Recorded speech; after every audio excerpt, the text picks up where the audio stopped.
Ah, c'est jeudi, c'est la fin de l'émission. Qui nous attend en studio? Qui est venu me rejoindre? Ben, c'est Max Truman. Comment ça va, Max? Très bien. Aussi bien que le Canadien. Ben, très bien. Fait que toi, t'es le genre de gars, dans ta vie, ça finit 5-4. C'est ça, comme l'autre soir? Puis que tout le long, on se demande si on va-tu y arriver? C'est l'histoire de ta vie, hein? Exactement. Toujours par la peau des fesses. Qu'est-ce que t'as pensé de ce match-là? Je résumerai ça ainsi. Toutes les bonnes équipes trouvent des moyens de gagner. Puis le Canadien a trouvé le moyen de gagner 3 matchs sur 4, dont son dernier, le premier au Centre Bell. Même si c'est pas beau, même si par moment on se dit « OK, on y arrivera pas à soir », on trouve des façons de gagner, des mid-off en fin de troisième période. On va gagner ça avec un tir parfait de Caulfield en prolongation. Fait que je te dirais, c'était pas parfait, mais on a trouvé des façons de gagner. Puis c'est ça qui fait la différence avec le Canadien de cette année et le Canadien des dernières années. Parce que Cole Caulfield, à la fin du match, a donné une entrevue sur la glace à Marc Denis et il a dit ça a été un bon show. Et moi, j'écoutais ça puis je me disais, voici quelqu'un qui a compris que c'était pas forcément le meilleur match que cette équipe-là pouvait nous offrir. C'était un bon spectacle, par contre. Moi, j'ai vu les défauts. T'sais, j'ai vu une équipe, par exemple, qui, lorsqu'elle se prend un but, elle a de la misère à se reconcentrer. Puis là, elle perd un peu le momentum. Et là, ensuite, le Kraken profite du momentum pour en marquer un autre. Puis là, tu te dis, ils vont-tu revenir? Ils reviennent. Mais il y a eu un moment un petit peu mou là, dans le match. Non, mais je m'ennuie pas des équipes défensives. Tu sais, un bon show, oui, il y a 9 buts. Ça fait 2 fois en 4 matchs qu'on a des ailes gratuites à la cage. D'ailleurs, ça, on y va plus. C'est comme une pub. Là. Des ailes gratuites, mais personne n'en mange des ailes gratuites. Mais en tout cas, il y a des ailes gratuites. Il faudrait trouver une solution à ça. Mais, tu sais, il y a des trucs. Je te donne un exemple. Le power play. Le power play, on marque pas assez. OK. Le penalty kill, l'infériorité numérique, on accorde trop de buts. Il y a plein de défauts. Si on veut voir le verre à moitié vide, on va le voir à moitié vide. On est en début de saison, l'exécution n'est pas top, mais on trouve quand même des moyens d'aller marquer ces buts-là. Puis comme je te dis, des équipes défensives, on en a soupé. On en a vu, on en a eu pendant des années. J'aime mieux une victoire de 5-4, j'aime mieux une défaite de 5-4 que des 1-0 puis des trucs plates, tu sais. Puis au prix que ça coûte au Centre Bell, je regardais juste pour le fun ce soir. Ouais. C'est genre 500-600. Ah! Même pas dans les rouges, là, pour 2 billets. T'sais, je voulais peut-être y aller avec mon gars, j'étais pas sûr, finalement, on ira pas. Là. Mais non, mais c'est ça. au prix que mais ça coûte, je veux dans son des buts. REER, là, quelque chose comme ça. Ouais, non, je commence à ressortir des R3E, moi. Moi, mes enfants sont assez vieux que je sors des R triple E, là, je suis pas sûr que c'est le fun. Hudson, dans les 2 premiers matchs, on se disait, on dirait qu'il a l'air déconcentré, on dirait que son contrat l'obsède. Puis là, il avait signé son contrat, puis on a retrouvé le vrai Lane Hudson. Là. 100%, puis je pense, je sais qu'il voulait que ce contrat-là soit réglé. Il était pas à l'aise de jouer avec cette épée de Damoclès-là ou ce stress-là. Tu sais, on a tous nos petits stress puis nos anxiétés. Là. Je veux dire, si tu dors moins bien parce qu'il y a quelque chose puis tu veux trop en faire, au final, tu vas moins livrer. A1, là, pour tout le monde, même des jeunes athlètes qu'on coach, il faut trouver un moyen de les mettre bien dans leur tête pour qu'ils puissent être bien physiquement puis, tu sais, comme joueurs sur le terrain. Fait que c'est la même chose pour Lane Hudson. Il a beau gagner 8-9 millions, il a beau être le meilleur défenseur ou un des meilleurs défenseurs de la LNH, ça reste un gars que ça jouait dans sa tête puis ça paraissait, là. Il était libéré, il essayait de moins en faire, ces trucs, il y allait plus, fait qu'on a retrouvé le Lane Hudson qu'on connaissait. On va parler du match de ce soir dans quelques instants, mais là, on va parler, avant toute chose, de l'avant-match. Parce qu'avant le match de mardi, il y a eu une cérémonie d'ouverture. Puis j'en ai parlé 2 fois à l'émission ici, parce que Zachary Bolduc avait annoncé aux journalistes qu'il allait choisir une chanson toute particulière, parce que les joueurs pouvaient choisir leur chanson pour entrer sur la glace. C'était une nouveauté, à ma connaissance. Ouais. Et Zachary Bolduc a dit, je vous dis pas encore c'est quoi, ça c'est vers lundi là, ou mardi au matin, puis il dit, mais c'est une chanson québécoise en français. Puis là, moi, j'ai dit, je suis sûr c'est Cowboy Fringant, j'ai parié 2 piastres avec moi-même. C'était une toune de Cire Pathétique qui s'appelle « Pour mon pays ». C'est une toune de souverainiste, ça. Mais il y a tellement de couches à ça. La première couche, c'est que Cire Pat, c'est un vieux rapper il y a 20-25 ans. Puis quand il faisait ces tunes-là, pas que c'était une risée, ça serait un mot trop fort, mais les gens riaient un peu de cette musique-là. Elle a traversé les époques, puis là, les jeunes l'écoutent, certains au premier degré, certains au deuxième, puis ils l'aiment. C'est agréable à écouter. Et la troisième couche, elle est là. C'est souverainiste, c'est indépendantiste, c'est pour mon pays, etc. Moi, je pense que Zach Bolduc a simplement eu un super flash marketing. Je vais choisir une toune francophone, une toune québécoise, une toune qui va faire jaser, où il n'y a personne qui peut m'en vouloir, et ça a été un coup de circuit. C'est mon opinion. Peut-être qu'il te dira personne ne peut m'en vouloir. T'as pas oublié la famille Molson, toi, là? Non, mais attends. Est-ce que quelqu'un ouvertement s'en est prêt à ce choix de chanson-là? Non. Exact. Les gens qui veulent s'en prendre, les gens qui n'ont pas aimé le move vont le garder pour eux. T'sais, c'est inattaquable comme décision. Puis je pense pas, peut-être je me trompe, mais je pense pas que c'est le plus grand des souverainistes dans le vestiaire du Canadien. Mais c'était un coup de circuit, c'était un petit risque, grande récompense, et ça a été ça.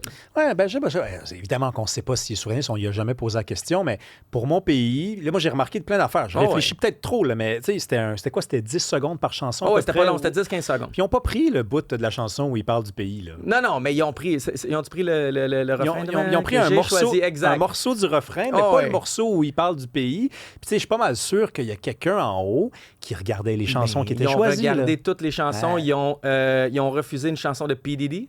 Oh! Avec raison, à mon humble avis. Ils ont accepté une chanson de Kanye West, par contre. Exact, mais il y avait plus qu'une chanson de Kanye West soumise. Puis ils ont dit, hey, wow, on va doser un petit peu. Là. Fait que je pense qu'on a peut-être regardé ce bout de segment-là, mais à partir du moment où c'est parti, au Centre Bell, dans la foule, à la télé, puis tout, c'est un coup de circuit. Puis Zach Bolduc, je sais pas si c'est lui, son père, son agent, son chum, quelqu'un chez Canadien, mais il y a quelqu'un qui a eu un super flash marketing. Mais tu sais, c'est toi qui connais plus le Canadien que moi, là, entre nous deux. Là. Je pense que les joueurs qui font la manchette en dehors de la glace, c'est pas l'affaire que préfère l'organisation. Je me rappelle de Piquet-Souban. Je me rappelle bien avant d'un José Théodore, d'un Mike Ribeiro. Tu sais, Zachary Bolduc, là, tout le monde est content, on passe à autre chose.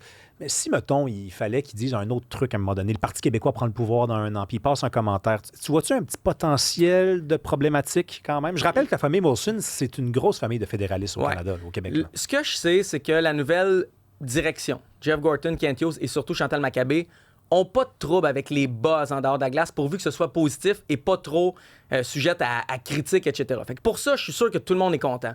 Mais là, tu as un autre point. Est-ce que si un jour, on lui demandait son opinion sur aimerais-tu ça que le Québec fasse un pays pour qui tu votes, probablement, il répondrait fort probablement pas.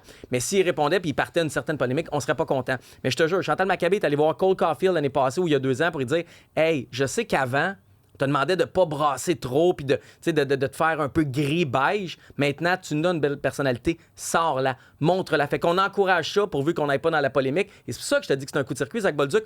On l'a eu, mais on n'a pas starté de polémique. Fait qu'on est comme sur une zone parfaite. Après ça, on verra si un jour on lui pose la question dans le vestiaire pour es-tu souverainiste ou pas, on verra ce qu'il répondra. Là. Mais pour l'instant... C'est parce que je te rappelle juste que dans les années 80-90, les joueurs y répondaient à ces questions-là. Puis on savait que la Chambre était divisée en deux. En 76, quand le Parti québécois a pris le pouvoir, pour la petite histoire, parce que Ken Dryden, on a souligné son décès lors de l'avant-match, il avait raconté cette histoire-là, il était sur la glace.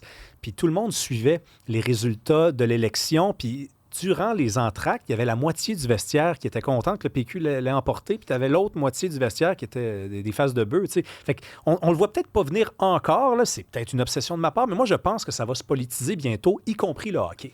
Je pense, puis tu m'amènes un autre point, c'est différent, mais moi, on m'a déjà dit que les vestiaires de la LNH étaient plus Trump que Harris ou Joe Biden. Tu sais, des fois, mais les joueurs en parlent pas. C'est tellement un risque de sortir publiquement avec ça que tu peux t'aliéner une certaine partie de ton fanbase. Puis un moment donné, on l'a vu. Tu sais, Guy Carbonneau, un doigt d'honneur, ça l'a sorti de la ville. Tu sais, une mauvaise phrase, un mauvais truc défendu, puis ça peut créer des commotions. Fait que, tu sais, c'est pour ça que je te dis, je ne crois pas qu'on saura à court terme s'il est vraiment souverainiste ou non. Je pense que c'est un move marketing et je demande à me tromper. Moi, j'aime ça, savoir ça. Ben mais oui, souvent... t'es curieux, t'as pas mal, toi. Ben oui, dans lescoulisses.com, ben non, là, mais... quand même. Ton site Internet. Belle façon de le plugger, gros. mais non, moi, j'aime ça, mais... Il y a beaucoup de gens qui ne vivent pas bien avec des gens qui ne pensent pas comme eux. Et chez les partisans du Canadien, on fait attention pour ne pas aliéner certains partisans avec leur opinion. Ben, d'ailleurs, puis on va passer au match après de ce soir. Ouais. Tu te rappelles, il y a quelques semaines, Nick Suzuki a donné de l'argent à la famille de Charlie Kirk. Oui. Charlie Kirk était mort, il était assassiné, puis il a envoyé, je pense, 300 000 mais quand c'est sorti, ça a été vite nié, puis c'est disparu. Fait que je ne sais pas s'il y a eu un réel don ou si c'était une fake news puis on l'a enlevé vite. Fait que t'as le point. Premièrement, si c'était faux, ben c'est parti, bye-bye. Et si c'était vrai, on l'a noyé rapidement puis on l'a tassé sur la ligne de côté. Ouais. Hey, match de ce soir, c'est contre les Prédateurs de Nashville. C'est une équipe qu'on voit pas souvent. Le Canadien risque de les affronter 2 fois cette année, ici puis là-bas. C'est une bonne équipe, ça? Écoute, c'est une équipe qui joue à peine en haut de 500 depuis le début de la saison, mais c'est une équipe qui avait tellement été mauvaise l'année passée qu'on doit dire qu'elle a un bon début de saison. C'est une équipe qu'on n'attendait plus rien d'elle en début de saison et elle joue quand même du bon hockey. C'est Steven Stamkos, c'est des vétérans. Des fois, c'est plus difficile s'adapter à une nouvelle équipe. Stamkos, ça a été difficile l'année passée, mais a l'air quand même sur de meilleurs rails. Et le match sera le fun ce soir parce que, et là, ça te plaira peut-être pas à ton côté souverainiste, ce ne sera pas Samuel Montembeault devant le filet, c'est Jakub Dobeš. Ben là, regarde, je suis capable de voir que ça n'a pas rapport. Notre Québécois n'est pas là. Non, je suis pas un malade mental, là, quand même. Mais Jakub Dobeš est devant le filet. Personnellement, ça a été le meilleur gardien en pré-saison et c'est le meilleur gardien depuis le début de la saison. je ne pense pas qu'il y ait encore une polémique de gardien numéro 1, mais si Debèche te sort une performance de fou et que Montembeau a de la misère ce week-end... Un peu comme au dernier match. Un moment exact, et comme en pré-saison, et comme tous les matchs de Montembeau cette année, malheureusement, il y aura une discussion à y avoir sur c'est qui le vrai numéro 1. Mais pour l'instant, on fait juste donner congé à Montembeau, on donne le départ à Debèche, puis on verra ce que ça donne. Puis il y a Struble qui remplace Jacky. Ouais. Qu'est-ce que ça veut dire, ça? Parce qu'il y a longtemps, je me disais, il n'y a pas si longtemps, en fait, je me disais, bon, ben, Jacky, c'est quand c'est physique, puis Struble, c'est... Mais Struble, il frappe aussi, là. Fait que c'est quoi qui est derrière cette décision-là? Moi, ben, Jacky a eu un match moyen mardi au Centre Bell et tu veux faire jouer Jayden Struble, tu veux pas le laisser 2 mois dans les estrades. Fait que je pense qu'on fait juste donner des minutes à Jayden Struble, qui est encore dans le portrait. Là. C'est un 7e défenseur, mais c'est pas un gars qu'on est sur le bord d'échanger ou d'envoyer au balotage ou de jeter. Là. C'est un gars qui fait partie de l'équipe encore, donc on veut lui donner des minutes. Et comme Jacky a eu un match plus difficile, tu peux pas sortir les 5 premiers défenseurs. C'est lui qu'on sort pour donner des minutes à Struble, mais je pense pas que ça va être une histoire de 10 matchs. Je pense qu'on va donner des minutes à Struble, puis à moins qu'il soit magnifique ce soir, Jacky va retrouver son poste samedi. C'est mon opinion. Merci beaucoup, Max Truman. Hey, on s'écrit cette semaine. Je veux qu'on se trouve un sujet où on n'est pas d'accord, puis on invite Nicolas Cloutier, puis on se pogne comme la semaine passée. C'était le fun, mais là, on va pas imiter des débats, là, mais je suis sûr qu'il y a quelque chose qui va sortir la semaine prochaine. C'était intense un peu pour dire. Non, ça a été très apprécié. Merci à vous d'avoir été là. Ça a été une super belle semaine. On se retrouve quand? On se retrouve lundi à 18h. Merci d'écouter le 99.5 Montréal.